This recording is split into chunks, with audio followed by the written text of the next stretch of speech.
celebrate your life today. I give thanks to Lisa for playing this so beautifully and to Daniel Namod who wrote the song. And it is just a beautiful reminder to us to celebrate. And it's perfect for today because our topic this week is celebrating life as source, which fits, by the way, right into the 2023 global theme for CSL, which is living out loud. And specifically this month of January, root and reboot. So it's time to surrender to the bigger idea of life. It's time for us to move from struggle into celebration. And so today we live in the flow and the joy of simply being alive. And that is what's surrender. So hence our affirmation today, this one life is my life right now, and I celebrate it out loud. See, traditionally, every January, we begin the year with a review of the fundamental principles of science of mind. This is often the first 4 chapters in the textbook. So this month, we focus on the universality of this teaching with the emphasis that we are not only of spirit, we are also in spirit. The idea being, as we remember this divine essence, we take our rightful place by taking personal responsibility for our actions, while also extending generosity and compassion to others.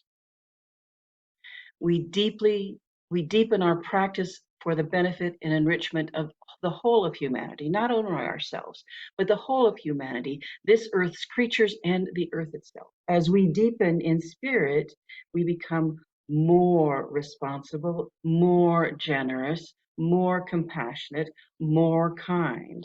We allow that to come out in our lives. And so we spent this month reminding ourselves of who we are through the basics of science of mind. I don't know if you remember, but let's go back. The first Sunday in January, Reverend Rainbow spoke about God as concept. God is. The next week, Jean followed that with the universal voice, which was about visioning and tapping into that. And again, Reverend Veronica, her message was the internal song about listening. And last week, Reverend Kit spoke about singing with gratitude. And today we get to celebrate. Well, first we prepare ourselves by letting go. Because if we're going to live out loud, then, well, I have to tell you, some of us are a little shy about that. Um, Lately, I find myself living more like at the whisper level. And I had to laugh at myself because even after preparing this talk, when it came time to do our affirmation today, even though I'm alone in this room, did I say it out loud? Did I shout it out loud? No. I watched myself mouth the word. And I thought, isn't that interesting? Because what that did for me was to say, I didn't hear myself say it, but you could see me say it. It's like, oh, wow, that is way too deep to go into right now. So, what about that? What about living life out loud? What will I have to do that? And when I say I'm talking we. Perhaps this applies to some of the rest of you as well. So, I'm just going to go with the I because that's all I truly know is my own self. And what I know about that is that we're all connected, that we're all united, that we're all one. So what is true of me may be, and I believe possibly is, and I know the spirit is true for everyone. So when we let go of our falsehoods, when I let go of my falsehood, my fear about I'm not enough, my doubt about oh gosh, no one is ever going to appreciate me, when I let go of the ideas that have been planted in my head years ago that I bought into. No one likes me. Everybody hates me. I'm going to go eat worms. I had a little song about that. I don't know if you all know that song, but that was what stuck in my head. And so that did not, by the way, allow me to live out loud. The song was something about being a little petunia in an onion patch. which I suppose is better than being a little onion in a petunia patch, but I'm not sure. Anyway, every day becomes a day to celebrate when we let go of all that, when we become all that we are meant to be, when we celebrate the simplicity and beauty of life itself. And so if I have a resolution for 2023, maybe it will be to live out loud. So yes, I accept that. Live out loud. See, by rooting ourselves in the foundational spiritual laws of life itself, I have an opportunity to apply these teachings to my life as I live it today, bringing myself into alignment with the teaching, which supports me in rebooting myself so that I can live out loud. And I invite you to join me on this journey because, like, what else are you going to do? Might as well. So, how do we do this, you might ask? Well, I begin by acknowledging that there is something greater than I am. There's something greater than this self with a small s. Sometimes we refer to that as the self with a capital S. Uh, some people call it higher power. Um, in any case, there is something which is back of everything. And our founder, Ernest Holmes, referred to it as first cause, the supreme mind and power back of all created form. And as shorthand, we sometimes say God is all there is. And in his essay, Why Talk So Much About God, Holmes notes that all spiritual traditions are aware of this, that there is a divine intelligence that exists in and through the mineral, vegetable, animal kingdoms, and through humanity as the consciousness, as the realization of this oneness. So look at anything in our tangible world and try to discern where it came from. Everything returns to that first cause. You can trace it back to that first cause. For example, the Eiffel Tower came through the creative mind of the architect, the scientific knowledge passed down through generations of civil engineers, the hands of the steel workers, and back through all the materials that were born in the soil itself. And then in this case, it was recreated in the mind of an artist and translated to canvas. Everything in our existence comes back to that one thought, one mind. Ralph Waldo Emerson referred to this one as the oversoul.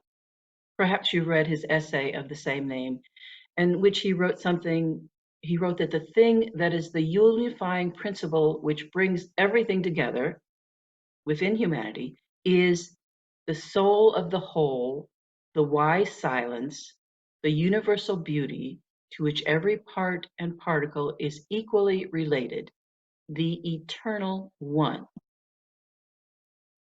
So we live in a spiritual universe, and as such, God is all there is, all possibility, all action, because Ernest Holmes tells us, for spirit is the invisible essence and substance of all form. And when we know this, and we have faith that our mind is unified with this divine intelligence, then we tap into that power of the one, creating true volition in our lives, true choice. We don't have to be limited by the thoughts that we had previously. And when we see the world with this awareness, we create and respond from this awareness. We see beyond appearance into the allness that is right in front of it. And this comes easily when we look at nature. I love this reading that we had last month from Ram Dass. When you go out into the woods and you look at the trees, you see all the different trees. And some of them are bent, and some of them are straight, and some of them are evergreens, and some of them are whatever. And you look at the tree and you allow it. You see why it is the way it is. You sort of understand it didn't get enough light, and so it turned that way. And you don't get all emotional about it because you just allow it. You appreciate the tree.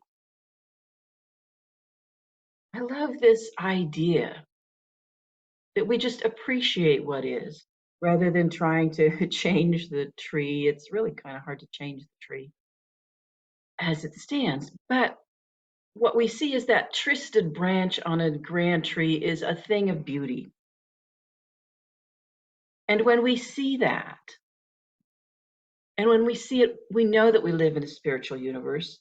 We work with that reality rather than against it. And when we begin to show how interconnected we all are, economically, culturally, environmentally, we seek to find the harmony that is beneath it all rather than expand and foment further separation and resistance. So the second part of that quote from Ram Dass, the minute you get near humans, you lose all that. You're constantly saying, you're to this or I'm to that. And judgment comes into your mind. And so the idea that he says, I practice turning people into trees, which means appreciating them just the way they are. And if we appreciate people just the way they are, we have to begin with ourselves, with appreciating us just the way we are, with the voice that we have, with this outer physical form that we have. And that universal voice responds to us and it calls to us all equally. It resides in us and as who we are, and we can't help but experience it when we open our minds and hearts to it. And as we do that, we begin to recognize that the same is true of everybody around us. We've all got quirks. As Reverend Petrus says, we're often all funny bunny. And so as it is of me, so it is of we. Our goal then is to see the world as one expression of the divine, like a moving, living, breathing kaleidoscope of color, all connected to one single source. I'd like to tell you a story about a seeker.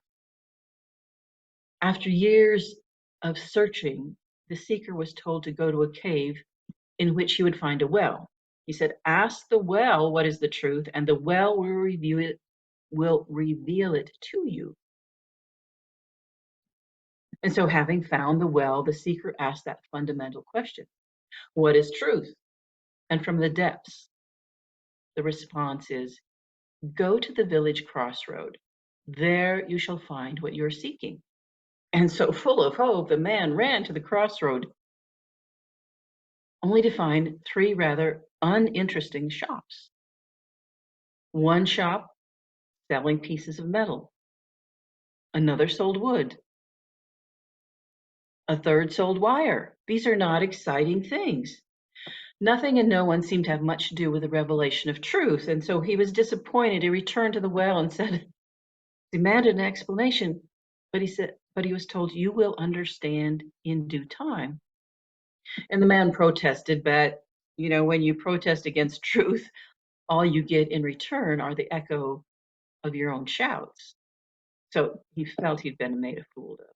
So indignant, he started once again on his journey, seeking truth wherever he could find it. And years passed. He grew older, moved more slowly, began taking more time in seeing things and seeing things more completely. And so one night as he was walking, the sound of sitar music caught his attention. It was beautiful, played with great mastery and inspiration, and he was profoundly moved. He felt drawn to the sitar player, and he watched the musician's fingers moving over the strings. And he began to really see the sitar itself.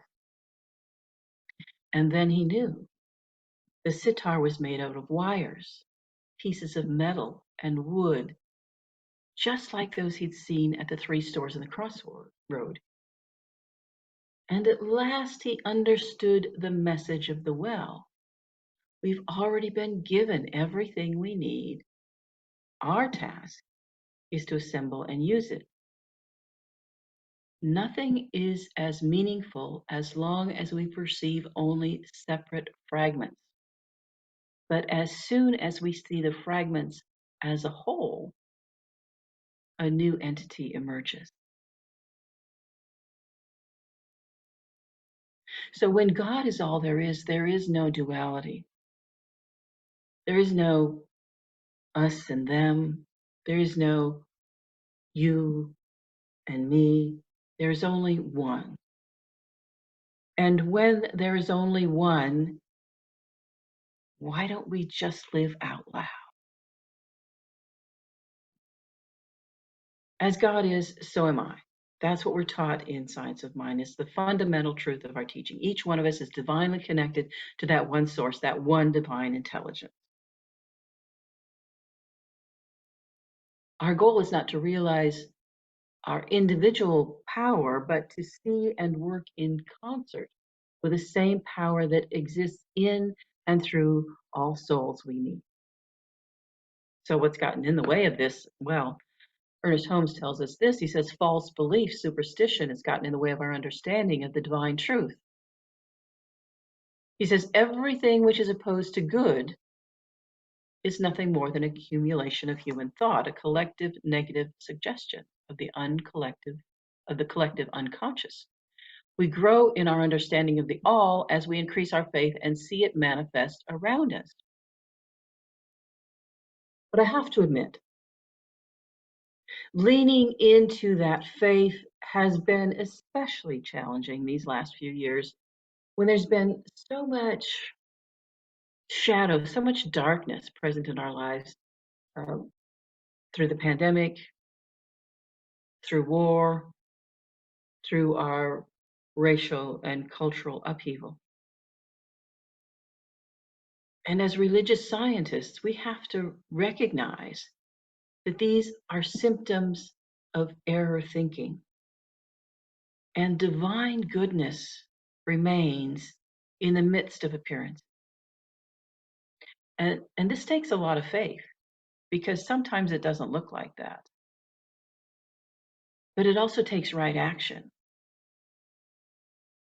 So our teaching tells us not only to live in conscious awareness of the law of cause and effect, which is as we think, so we experience, but also in alignment with that truth that all is love. And that wholeness leads to us living out loud. In a blog I read called The Daily Good, I read an interview with Philip Shepard in which he says, if the body is a bell resonating to the world around it, it's as though we stuffed the bell full of cotton balls that stifle its ringing. Can't you just see that? Just this little body bell stuffed with cotton balls so it cannot ring. He goes on. The present is whispering to us, come and play and risk, whatever it may be, but we don't notice. We don't feel present in that way. We don't feel it's present. We feel it as a collection of things like the metal, the wire, the wood. And as for retiring our self-conscious and allowing our relationship with the present to be primary, than the one in which the self sort of partnership is almost unavailable to us, the path to embodiment, if we choose it, means finding those cotton balls in the body, those barriers that dull us to the world, and releasing them and integrating them so that we can once again resonate to the present and find guidance there. See, if we don't feel that guidance, all we can do is go it alone, and all we can do is guide ourselves. And however clever our rational mind may be at supervising us, it will be pitifully inadequate. I love those words he uses. It will be pitifully inadequate to the task of assessing the world and finding your way through it in a state of grace. We need divine inspiration for that. So we know that the love of spirit is always for our good. So rather than place these human imagined limits on that good, we accept with faith that there is a bigger idea in the I am. And we prepare ourselves to receive that good in the best form for us. Emma Curtis Hopkins tells us And I'm always reminded of this. There is good for you and you ought to have it. And then we name our good. So in this, we act and respond in kind from that place of love, that place of a greater idea, and remind ourselves of the tenets of our faith. So rather than dwell on the past, we look to the Spirit for the answer. And this comes by applying a new thought, that today I am born anew, and that principle knows nothing of precedent. Spirit, principle is not bound by precedent. I have to remind myself of this. Today is a new day, and today I align myself with the highest idea of spirit, and I vow to live from that. And each day I begin again. And in so doing, I spiral upwards. It doesn't mean that I zoom straight up, but there's this upward spiral. And I begin to experience life more as spirit. Holmes says humanity has a tendency to define itself by external condition. And as religious scientists, we know that life is an internal experience. And in unifying ourselves with the one mind, we know that life is eternal. And we return to that source of our being, and we're connected with it. I want to tell you another story. An author decided to write a book about churches around the country, and he started by flying to San Francisco, and he worked east from there. And so going to the first church that he found in San Francisco, he began taking photographs and making notes, as a journalist would do. He spotted a golden telephone in the vestibule on the wall and was intrigued by a sign which read $10,000 a minute. And so seeking out the pastor, he asked about the phone, and the pastor answered that this golden phone is in fact a direct line to heaven. And if he pays the price, he can talk directly to God. And the man, being a journalist, thanked the pastor and continued on his way. And as he continued to visit churches in Seattle, in Denver, Green Bay, Chicago, Milwaukee, heading east, he found more of the same phone with the same sign and got the same answer. And then he came to Texas, like kind of a lot of us had ended up here. And we arrived in Texas. He entered a church, probably in Fort Worth, and he saw the usual golden telephone. But this time the sign read calls, 25 cents. And fascinated, he asked the pastor. He said, I've been in cities all across the country, and in each church I've found this golden telephone. I've been told it's a direct line to heaven and I could talk to God. But in other churches, the cost was $10,000 a minute, and your sign reads 25 cents a call. Why is that? And the pastor, smiling, replied, you're in Texas now. This is God's country. It's a local call. Isn't that the best part? Our direct connection with God, that's a local call. So how do we do it? We do it with spiritual mind treatment. We remove those obstacles, get out of the way of our own divinity. With that, the typical obstacles we wrestle with are those doubts and fears, perceived lack of love, uncertainty, all these things that take us. And as we know that all is God, we're all expressions of God, invitation is for us to expand our understanding so that we see that bigger idea and move into love. And this applies in all aspects of our life.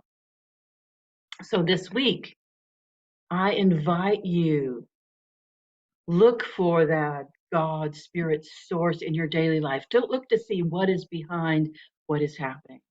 And pay attention to those small moments that make your heart lighter, that make you celebrate your life today. And examine with a curiosity, what is the first cause? What is the divine idea behind it? And take note. Take note of what feels like connection, what feels like oneness to you. Maybe those small light moments of peace are reading a spiritual passage, listening to beautiful music, going for a walk. Maybe catching the sunrise, taking time for some quiet reflection, and pay attention to how that divine speaks in your life right now, because there is never going to be a better day to celebrate than today. And so let's go into our treatment, into our meditation with the words of the poet Mary Oliver. If you suddenly and unexpectedly feel joy, don't hesitate. Give into it. There are plenty of lives and whole towns destroyed or about to be. We are not wise and often not very kind, and much can never be redeemed, but life has some possibility left. Perhaps this is its way of fighting back, that sometimes something happens better than all the riches or power in the world. It could be anything, but very likely you notice it the instant when love begins. Anyway, that's often the case. Anyway, whatever it is, don't be afraid of its plenty. Joy is not made to be a crumb. And so knowing that we are connected in that infinite mind, in the one power, the one presence, the one divine source, knowing that everything is connected, that that divine life is the life of each one of us. The life in each one of us is that divine spirit. And so I know and accept for all that this life is a life of good. That as we claim our good, it manifests in our life in perfect right ways. And yes, we need to be able to walk the talk. Yes, we need to be able to be that generous person. We need to be able to be compassionate. We need to be able to be kind. All those are abilities we've already been given. We simply have to choose to follow through. So today I choose kindness. Today I choose love. Today I choose gratitude. Today I choose life itself. And today I choose willingness. That willingness to live life out loud. And so with each opportunity, I remember one power, one presence, one infinite source. I remember that as I live out loud, the universe echoes with the yes of life itself. And so I live in gratitude for this. I live in gratitude for being at choice. I live in gratitude for the ability to shed the past, knowing that principle is not bound by precedent. And I come fully into the realization that I am one in that divine life, that the I am that I am is good, that the I am that I am is love itself. And in that, there is only love. We are loved. We are loving. And in gratitude for this, I give thanks. I let it be. I invite you to join me on this journey as together we affirm. And so it is.